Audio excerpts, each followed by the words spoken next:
Welcome to the series of MGT 602 short lectures. ये MGT 602 की short lecture series की video है। Complete series इस चैनल के ऊपर अपलोड की जा रही है और आज की वीडियो के अंदर आपको थीम नंबर 13 करवाई जा रही है। और इस थीम के अंदर जो टॉपिक शामिल हैं वो 152 से लेकर 165 तक टॉपिक जो है वो शामिल हैं। तो स्टार्ट करते हैं आज के इस ट्यूटोरियल को।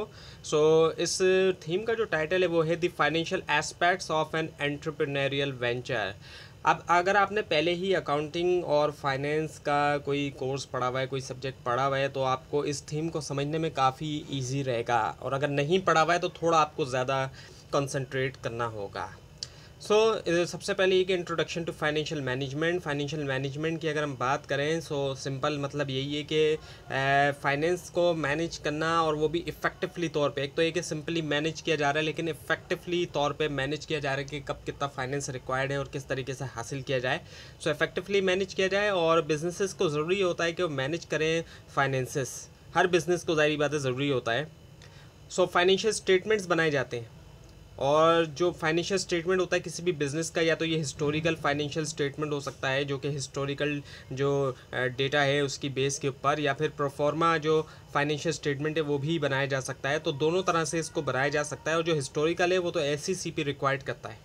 SCCP की रिक्वायरमेंट एक हिस्टोरिकल फाइनेंशियल स्टेटमेंट बनाया जाए और ये जो है पास्ट परफॉर्मेंस के ऊपर बेस करता है कि जो कुछ पास्ट में हो चुका है, जो कुछ एसेट्स वगैरह की जो या फिर जो प्रॉफिट वगैरह या जो एक्सपेंसेस और रेवेन्यू, इसमें तो ज़ाहिर बात है एक्सपेंसेस और रेवेन्यू वगैरह का भी यूज़ होता है, तो इन तमाम चीज़ों को देखा जाता है। अच्छा, इनकम स्टेटमेंट जो है वो बनाया जाता है जो कि फाइनेंशियल स्टेटमेंट का ही एक स्टेटमेंट होता है। इसको जब बनाते हैं तो कुछ इस तरीके से बनाते हैं कि इसमें नेट सेल्स जो है वो बताई जाती हैं कि नेट सेल हमारी कितनी हुई, और सेल्स रिटर्न कोई भी आता है तो उसको हम ऐड कर देते हैं। डायरेक्ट एक्सपेंसेस को हम माइनस करते हैं जिससे हमें income before interest and tax मिल जाता है। और फिर जब income before interest and taxes हमारे पास आ जाता है तो हम एडजस्ट करते हैं इंटरेस्ट और टैक्सेस को, ताकि हम हासिल कर सकते हैं फिर नेट प्रॉफिट, नेट इनकम या नेट लॉस फिर हमें फाइनल में मिल जाता है। अकाउंटिंग इक्वेशन होती है, बेसिक अकाउंटिंग इक्वेशन कुछ इस तरीके से है कि एसेट जो है वो बराबर होता है लाइबिलिटीज़ प्लस ऑनर्स इक्विटी के, क्योंकि एसेट हमेशा ही इसलिए बराबर होता है इन दोनों के क्योंकि एसेट्स जो है वो लाइबिलिटी और ऑनर्स इक्विटी से ही बनता है। अब एसेट जो है या तो करंट एसेट भी हो सकता है या फिर फिक्स एसेट भी हो सकता है। करंट एसेट जो है वो फॉल करते हैं 1 ईयर के पीरियड के अंदर, इसी वजह से इनको करंट कहा जा रहा है। और फिक्स जो होते हैं वो 1 साल से ज़्यादा के अंदर फॉल करते हैं। इसी वजह से करंट एसेट ज़्यादा लिक्विड भी होते हैं, लिक्विड इसीलिए भी होते हैं क्योंकि ये 1 साल के अंदर फॉल करते हैं और इनको ईजिली कैश में कन्वर्ट किया जा सकता है। और जबकि फिक्स एसेट जो है यूजुअली तौर पे ये लैंड, बिल्डिंग, मशीनरी और व्हीकल वगैरह भी इसके अंदर शामिल होती हैं। ऐसी चीज़ें जो साल साल इस्तेमाल होती हैं वो फिक्स एसेट के अंदर रह जाती हैं। ज़्यादातर जो इन्फॉर्मेशन होती है कैश फ्लो के अंदर वो ली जाती है इनकम स्टेटमेंट वगैरह से। 3 जो है वो सेक्शन है कैश फ्लो के, जिसमें पहला एक कैश फ्लो आता है ऑपरेटिंग एक्टिविटीज़ से, जो cash flow from operating activities, cash flow from investing activity और cash flow from financing activities. 3 तरह के हैं। कैश फ्लो फ्रॉम जो कि ऑपरेटिंग एक्टिविटीज़ है, सोर्सेज ऑफ कैश को ऐड किया जाता है और जो यूजेस होते हैं कैश को उनको माइनस किया जाता है। जो सोर्सेज हैं उसको हम ऐड करेंगे कैश फ्लो स्टेटमेंट में, जबकि जो यूजेस होगा उसको हम माइनस कर देंगे।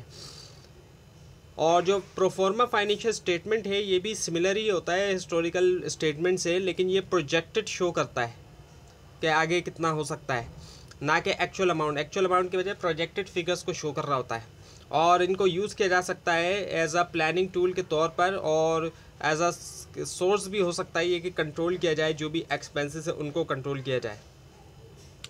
अब अगर हम बात करें रेशियो एनालिसिस की, एक ऐसा टूल है जो कि डिटरमाइन करता है फाइनेंशियल हेल्थ या फिर जो ऑपरेशनल एफिशिएंसी होती है कंपनी की, और एक्चुअल सेल्स फिगर जो होती है उसको कंपेयर नहीं किया जा सकता, तो इसी वजह से रेशियोज़ का जो है वो यूज़ किया जाता है।